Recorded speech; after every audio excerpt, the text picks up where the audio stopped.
This video is not for someone who is just wanting casual sex. This video is for someone who wants a long-lasting relationship that has meaning, foundation, and integrity. Now, our generation is notoriously known that when something is broken, we just throw it away and get a new one. But that doesn't really seem to be working out for us. So is it really surprising that most people are dissatisfied with their love and relationships nowadays, especially when they don't last anywhere near as long because of this mentality? People leave good relationships all the time, and then what happens is that they start comparing the new person to their old person and realize that the new person has some great things about them, but they don't provide certain things they found with their previous partner. And then after a few rounds of dating and then ghosting, casual hookups, maybe one night stands, and then not hearing back from someone and meeting people that they really don't vibe with, it's only after all that that they then realize that they let go of something good. But of course, by then,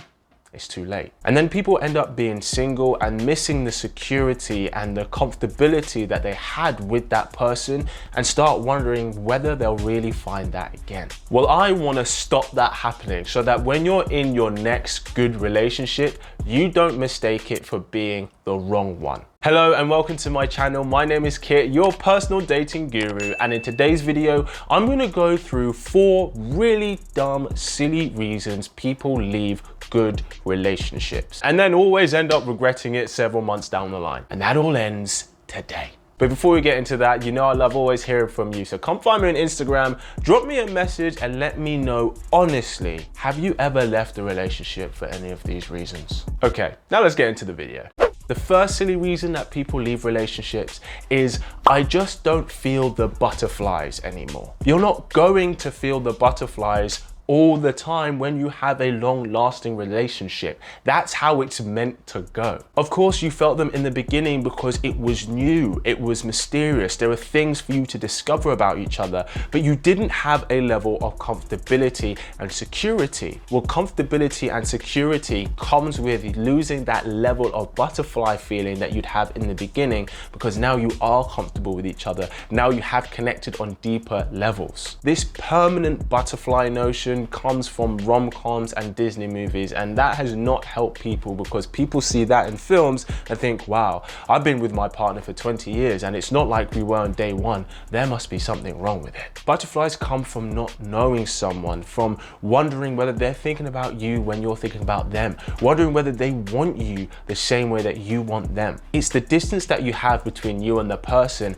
and your imagination of what it could be, that is what gives the butterflies feeling. And naturally, when you begin to connect and you discover that those are the things that you want, those butterflies feeling are going to shift into something else. Honestly, it's really not a good reason to end a relationship. If you're going to end every relationship because you don't have the butterfly feelings anymore, you're going to be single for a very long time. This next dumb reason that people end great relationships is that it's not exciting anymore, aka you're bored. Boring is good. Okay? Boring is good. I'm sorry to tell you, but it is. And I don't mean boring that you just have nothing with this person. If you have nothing with them, then obviously you chose the wrong person. But boring means that you don't have any extensive issues. Boring means you don't have any serious issues. No abuse, no terrible crashes, no terrible misunderstandings. If you're watching this and thinking, no, boring is definitely a reason to end a relationship, I don't know if you know what serious issues are. Like your partner is moving to another country, maybe somebody cheated, maybe they got someone pregnant, maybe someone already has kids, maybe one of you can't afford to pay your rent, you both contracted an STI.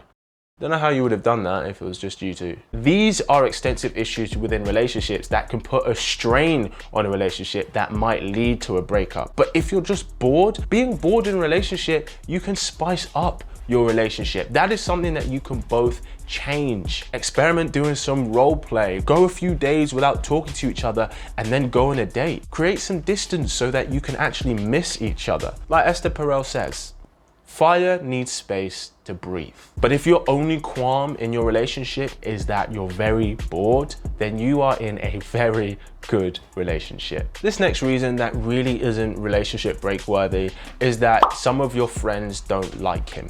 Here's the thing, they don't have to like him. All that's important is that they can both be civil when they're with you because they both love you. Now, you may be thinking, okay, well, my gal is my bestie, so if he doesn't like her and she doesn't like him, then that's going to be a very big issue. Now, it might be a big issue if they're both going to be selfish about it. Also, this thinking can trip you up for two reasons. One, your friend might have qualities that are the opposite to you, which is why you have an amazing friendship. There's some friendships that work really well because their qualities complement each other and it provides a really nice balance. But if your man is also the opposite of you and is actually more like your friend, then that actually could be the reason that they clash, because they're so similar. And it's actually the opposite qualities that you have, which is why he might have fallen for you in the first place, as well as your friend. And the second reason, and you're gonna have to hear me out here, is that maybe one of your friends isn't actually the most conducive for a relationship. She may want to do crazy party things, or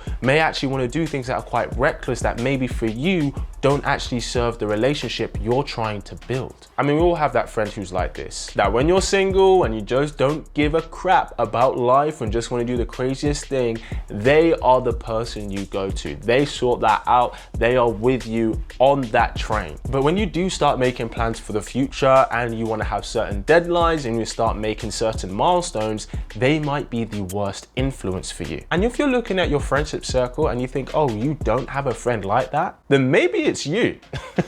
But simply, they just don't get on.